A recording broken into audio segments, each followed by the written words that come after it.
Welcome back. We are on week... Oh crap, I should always check this before we do this. We're on week 6 from the Ground Up Challenge. I'm on a mission to decentralise food production and centralise the supply, allowing farmers to generate sustainable local food whilst allowing people to be able to buy local food but also support farmers across the country and the world. To do that, I'm currently working on 3 different projects.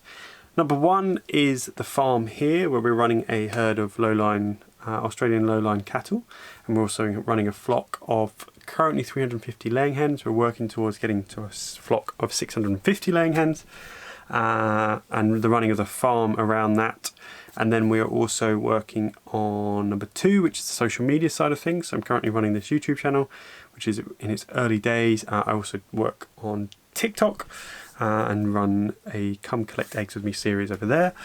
And then finally, the third one is actually building the software to decentralise production and centralise supply. And what I mean by that is be able to produce food in fragmented ways without economies of scale, but be able to work together, combine them to be able to achieve that economy of scale and efficiency that the large commercial farms achieve without the negative impact on the environment and the ecosystems around us, whilst being able to support hundreds, if not thousands, of farmers being able to do it.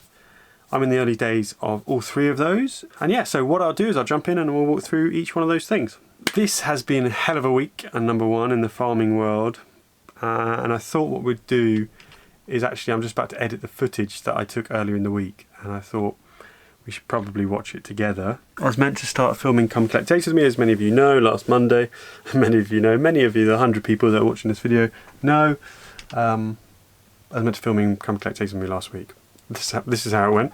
I'm meant to be filming a Come Collect Eggs With Me video, but I just can't fucking do it. Like I said, so I'm just going to film this instead. We've got loads of eggs, 124 eggs today. See, look, all of them just... So I'd walked in, and the morning I'd had problems. They started attacking each other, and then by the time I got in the afternoon, I'd lost another 2 birds, and yeah, it was just a lot. I was overwhelmed. I don't know who's doing it, and I can't kill out the ones that are pecking because I can see hundreds of them pecking. And like literally almost every other bird, I would say, had blood on their back where they've been pecked, and their vents, and like some of them extreme ones have been like properly ripped apart. I'd kill the whole fucking flock if I could kill everything that's pecking. These 2. You can see on the wall there where I spray them with purple spray where they bleed, and you can see where I've missed chickens on the wall here. The one on the right. Yeah, you can see. I'm pointing at my screen. You can see on the bottom there. Well, I don't know what to do about it. Where they are. I don't know what's causing it. You know, they've got the taste for blood, and they know where to get it from, which is just pecking relentlessly at the back ends of the other chickens.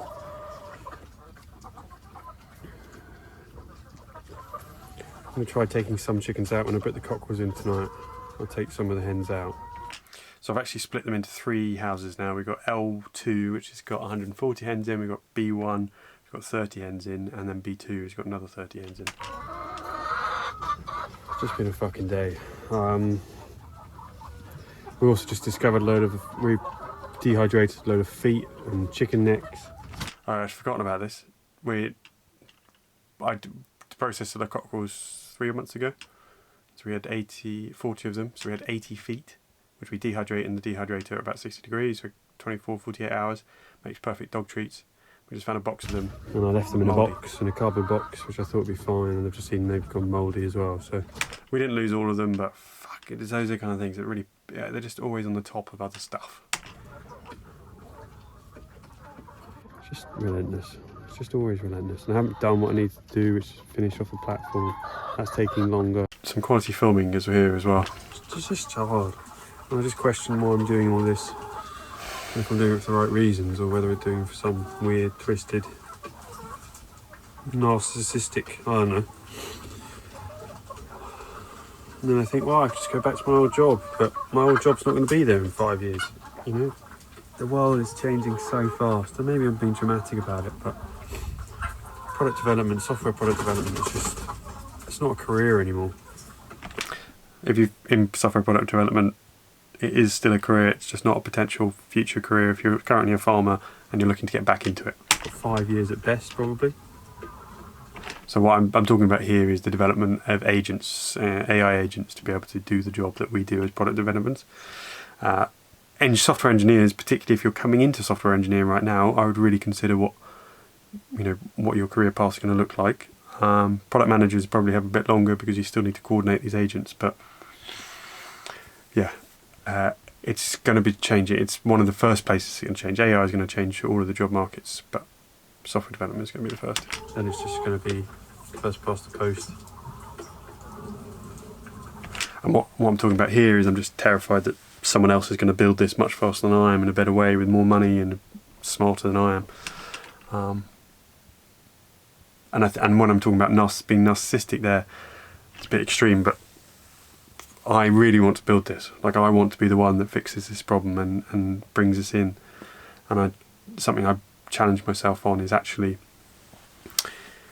is that right? Like, I mentioned in a video before that if someone else solves this problem, then great, I will help and work with them on it. It doesn't stop me wanting to do this though. And that's what sometimes, if I don't do what I want to do now, maybe someone else will sort it out. Maybe I should leave it to someone else, stronger, smarter, wiser than me. Yeah, I was really struggling at this point. Like, I already know that I'm not the smartest human to be able to do this and achieve this. But yeah, sometimes when it's just all going tits up, I sometimes question whether I'm making it worse. So if I don't start come collect eggs with me, then I'm not going to sell those extra eggs which I need to sell. That's the problem solved somewhat, because I put everything in the dark. No one's laying me any eggs anyway, so I don't have any extra eggs. I need some money as well. I just need a break. I've just come back from skiing. Yeah, I was very fortunate to go skiing, but it did mean that I went on holiday for a week. 4 days, 5 days. All I did was stress about the fact that Mum was running the place. And then, obviously you don't get any rest because you're skiing and you're flat out. They're still pecking each other. Yeah, and there's birds here that are still pecking each other. I don't know what to do. There's too many hens to take out to cull. Too many hens doing it, so I can't cull them all. Too many hens affected, so I can't take them all out. They're all losing their tail feathers. They're just pecking each other relentlessly. And I don't think it's diet. I mean, the diet hasn't changed for 8 weeks. It's been like this for ages. At this point I was just so clueless of what to do and the cause of it. It's just, yeah, it all just got a bit too much. But this pecking's brand new. We lost even more birds this afternoon. And I'm going to show you that. I might edit it out, but I think we should see that because it's just shit. It's just horrible feeling. Like I got 350 birds, and each time I lose one, it breaks my heart. We've just covered more in spray as well. I just don't know what to do. I don't know why they're suddenly doing it. They haven't done it all lockdown. They're just killing. There's at least 5, 6 in the last 5 days. And they're doing it so fast that they're just obliterating the flock. That was what really was getting to me, is at the speed they were killing each other. Like each time I went in there was more dead, and like they were just, it's just a volume. Like every other bird had blood on their back. I'm just not smart enough to stop it happening. It makes me emotional thinking about it now.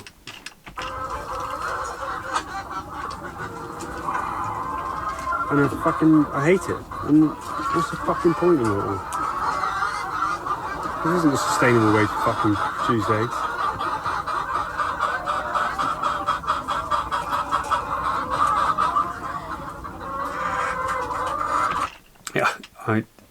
Still making me emotional now. My problem was like, and it's one of the reasons I don't like producing come collect eggs with me shows when it's all going tits up, is that this isn't the example of good. Like this isn't how you should be raising hens.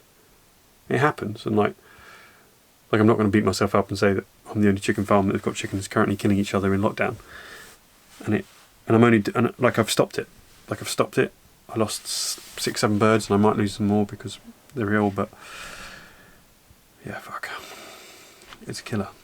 I want lockdown to be over and we can get some free range hens again. But the realities are, year on year, lockdown is going to come back and again and again and again. Because we fucked it as humans, like we always fuck everything. Yeah, so lockdown, bird flu, H5N1, avian flu, and like we're not in control of it. We're not in control of it. It's going to come back every year. It gets worse every year. They're really worried that it's going to move over to humans. I don't actually think it's not, in terms of its potential to be a pandemic, because of the way it currently transfers from host to host, which is through feces. It's not as prolific, but yeah, there's a real threat that it mutates into something that does spread through humans. And yeah, I don't know, I just feel like there's a part of me that always thinks, well, maybe small flocks actually would make things worse if you've got lots of small flocks spread across the place. Because currently what's spreading it across the country is wildfowl. But at the same time, the smaller flocks can be in, well, I'd like to think in better conditions, but I'm not proving that right now. Like, I'm not proving that those birds are happy right now. So, yeah, that's why I was stressed. It's my ex-girlfriend's birthday today, which we weren't right for each other, but still fucking loved her a lot. Yeah, so we don't need to go into that one too much, but I don't think I'll talk about it much. But basically, yeah, it's just something that I think is worth, something that does steer my mental health, headspace, whatever it is. I broke up with my girlfriend January 2025. It was her birthday in February. And it was the right thing to do. She's with a new man, and I think she's very happy with him. We weren't right for each other, but we loved each other. Like, and to break up with someone you love is incredibly hard for both of us. And I'm sure it broke her as much as it broke me. And I haven't really recovered from it. Just like dating at the moment is hard. Like, I did some circumstantial dating that I've either known previously or have met in real life. And yeah, it's actually just made me feel lonelier. I can't afford to leave this place on any sort of regular cadence. I'm not really emotionally stable enough to give someone what they need. I live a life that not many people are comfortable or accustomed to. And I'm pretty selfish in who I am at the moment. So, all in all, it's not the right time. And actually, I've discovered since stopping completely just before Christmas and deciding that actually it's not for me, I feel a lot better. There is a little niggling at the back of my mind, which is like, we're falling behind. We're falling behind commercially in terms of my own financial position and being able to build and to provide for a family in the future, and then finding someone to build and find a family with. But they don't really bother me, to be honest with you. If I can't achieve my goals, to give you an example, to give you a bit of an insight into how obsessed I am with this, I don't care about anything apart from achieving this platform. It's the most selfish I've ever been in my entire life, but actually, therefore not dating, not being around other people, means that I can be that selfish. Solving this problem, finding a way for small producers, big producers, food producers to sell directly to customers in a standardised, repeatable way, allowing us to focus more on how we produce food rather than how do we get rid of it once we've produced it, allowing farmers to produce and push for more sustainable, working with nature, expanding diversity. If we can do that, then we could just cut out a little bit of peace on earth.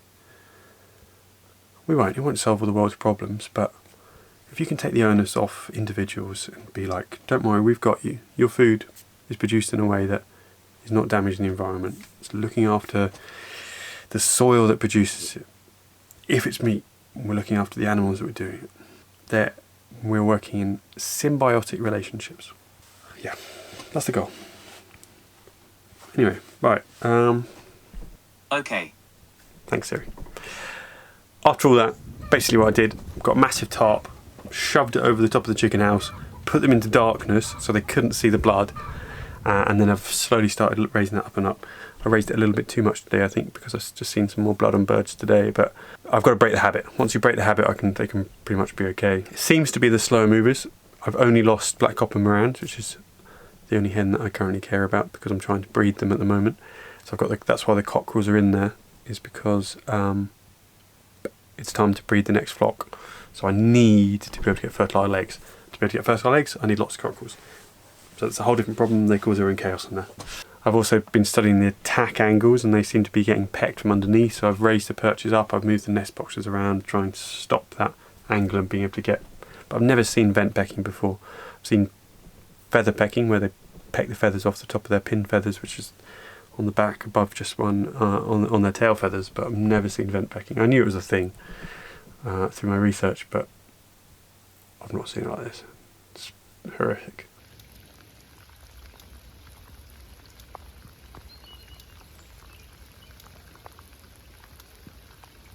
The other thing that has caused chaos this week, and is going to cause even more chaos next week, is the rain. The rain. It's everywhere. It is so wet out there. Anywhere you go, anywhere you walk, it is sopping, and it's going to rain all next week as well. So it's just going to get wetter and wetter. The pond went from the lowest I've ever seen it, the driest, to almost the fullest. It's been fuller than it is now, but it is a water level pond. It's crazy. And yeah, that's just another thing that just slowly nibbles away at you. The cows are doing well. That cow is going to cost us 500 quid. The vet visit fee alone is 140 quid. Then their time is another 160, 170 quid. And then it's 100 quid because we got blood tests. It just all adds up. It's £500. So any profit margin on that cow's calf this year now gone. But hopefully, and that was all to an end that we don't even know if she's alright or not. Context switching is what kills me. One moment I'm deep in this, how do we stop these chickens killing each other? Next stop, I'm trying to figure out how we're going to sell these eggs.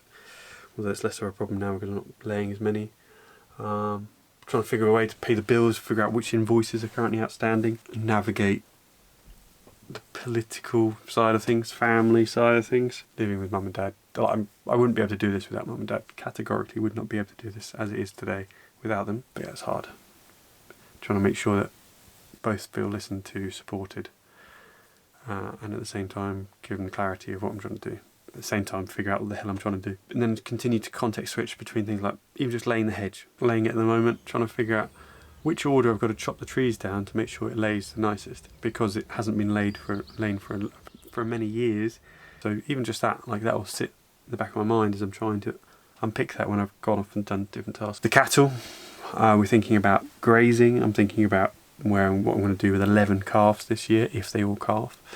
How we graze 30 cows this year once they calf. How do we winter 30 cows? I'm going to feed the current cows with hay this year. I've got 2 offers from friends and family for hay. One is of round bales, which we're not certain yet of what they're like, but they're basically like haylage. And the other is from my cousins who've got horse bales, with the bottom layer of horse bales, horse hay bales, which are a bit rotten, but the cows won't mind that.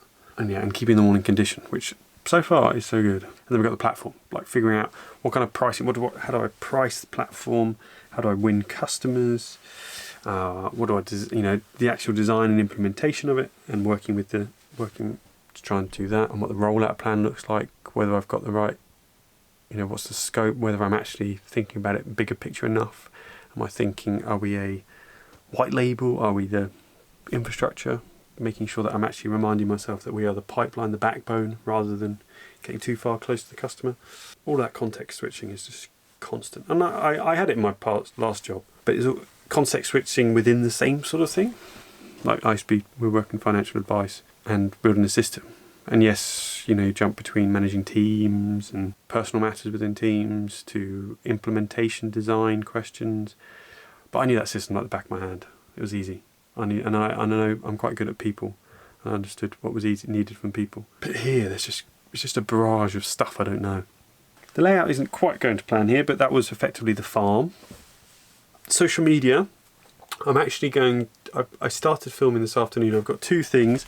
I've got microphones now. I've got these little Rode microphones which I've invested in. What are you on? And that hopefully will allow. I want to elevate my content. That's what I want to do. That sounds like bullshit. Some sort of wishy-washy way of saying it, but I want to go from filming Come Collect Data to me with actually producing content that is engaging, interesting, educational. I tried filming that today. So did the Come Collect Data with me landscape. I took the tripod that you're currently sat upon, which is it's a selfie stick and tripod all in one, which is very helpful. And I took my microphones and just filmed it, and it was the most overwhelming experience of my life.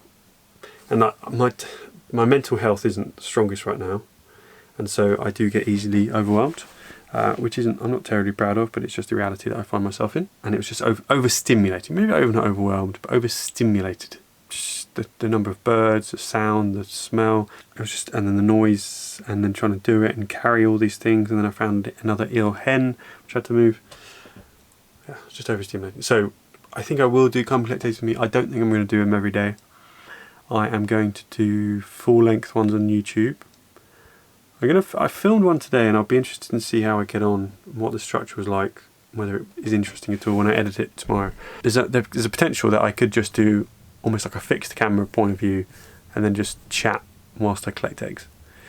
There's two options. One, I got my Meta glasses, which works really well, and that's what I filmed all the previous Come Collect Eggs with me for the last 4 or 5 months. And then the other is on my iPhone, and then with these microphones.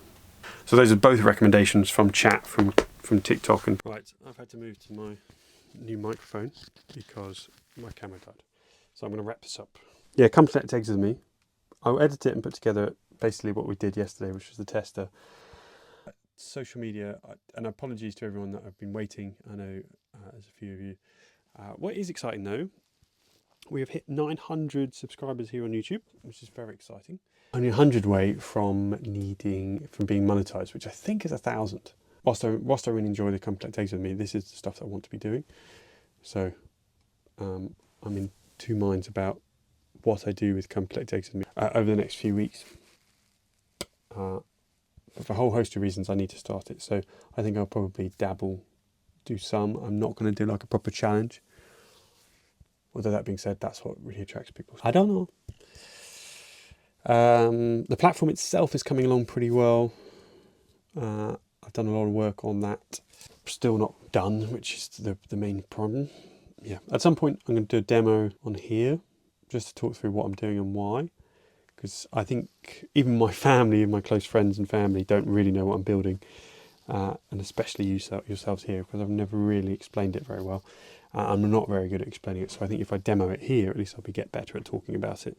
And for the 100 people that watch it each week. Right, okay, this is probably about 30 minutes long already. I've had a great catch up with one of the guys that I'm working with over the next few months, and that went really well. Those kind of calls really give me energy to like really get stuck back in there, like, right, what can we actually achieve? And then chatting to my mate down the road as well, who runs an estate down there. Again, how can we actually start pushing the needle and actually produce food for local people, rather than me sat here talking about it, writing code, filming videos, feeding chickens that want to kill each other.